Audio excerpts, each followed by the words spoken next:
নলবাৰীৰ দৌলাখালাত মুখ্যমন্ত্ৰী ডক্টৰ হিমন্ত বিশ্ব শৰ্মা উপস্থিত হয়।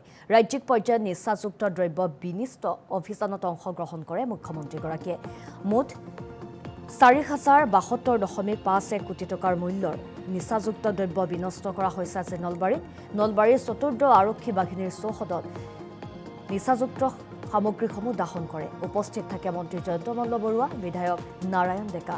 মুখ্যমন্ত্ৰীয়ে ৰোলাৰ চলাই বিনষ্ট কৰে ড্ৰাগছখিনি। দুটাকৈ দৃশ্যাংশ আমি আপোনালোকক দেখুৱাইছোঁ। যেহেতু নলবাৰীৰ দৌলাখালাত আজি উপস্থিত হয় মুখ্যমন্ত্ৰী ডক্টৰ হিমন্ত বিশ্ব শৰ্মা। ৰাজ্যিক পৰ্যায়ত যি নিচাযুক্ত দ্ৰব্য বিনষ্ট অভিযান হাতত লোৱা হৈছে সেই উদ্দেশ্যেৰে নলবাৰীত উপস্থিত হয় মুখ্যমন্ত্ৰীগৰাকী আৰু মুখ্যমন্ত্ৰীগৰাকীয়ে এনেদৰে ৰোলাৰ চলাই নিজে ড্ৰাগছ দাহন কৰিছে। আমি দৃশ্যাংশ মুহূৰ্তত দেখুৱাইছোঁ। নলবাৰীৰ চতুৰ্থ আৰক্ষী বাহিনীৰ চৌহদত এই কাৰ্যসূচী ৰূপায়ণ কৰা হৈছে। উপস্থিত থাকে মন্ত্ৰী জয়ন্ত মল্ল বৰুৱা, বিধায়ক নাৰায়ণ ডেকা।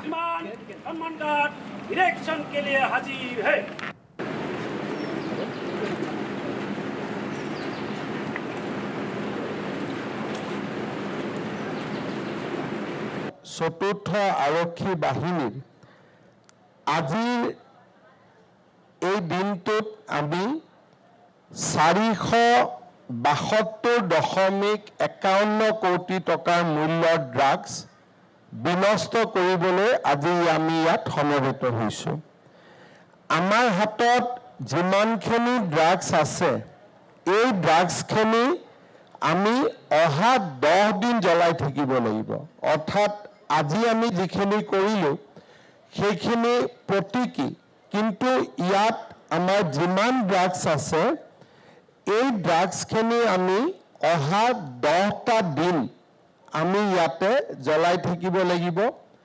আৰু তাৰ কাৰণে ভাৰত চৰকাৰৰ গৃহ মন্ত্ৰালয়ে আমাক এটা স্পেচিয়েল ইনচিনেটৰ দিছে, অৰ্থাৎ সুৰক্ষিতভাৱে জ্বলোৱাৰ ড্ৰাগছ জ্বলোৱাৰ এটা মেচিন আমাক ভাৰত চৰকাৰে দিছে।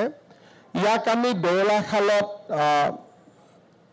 আজি প্ৰথমবাৰৰ বাবে আমি ব্যৱহাৰ কৰিছোঁ আৰু অহা 10 দিনত ইয়াতে 60 কিলোগ্ৰাম হিৰ'ইন আৰু 190 কোটি টকাৰ মূল্যৰ 38,000 গাঞ্জা, 2.29 লাখ কফ চিৰাপৰ বটল, প্ৰায় 39 কিলোগ্ৰাম মৰফিন, 18.71 লাখটা মেথামফেটামাইন আৰু ইয়াবা টেবলেট, 4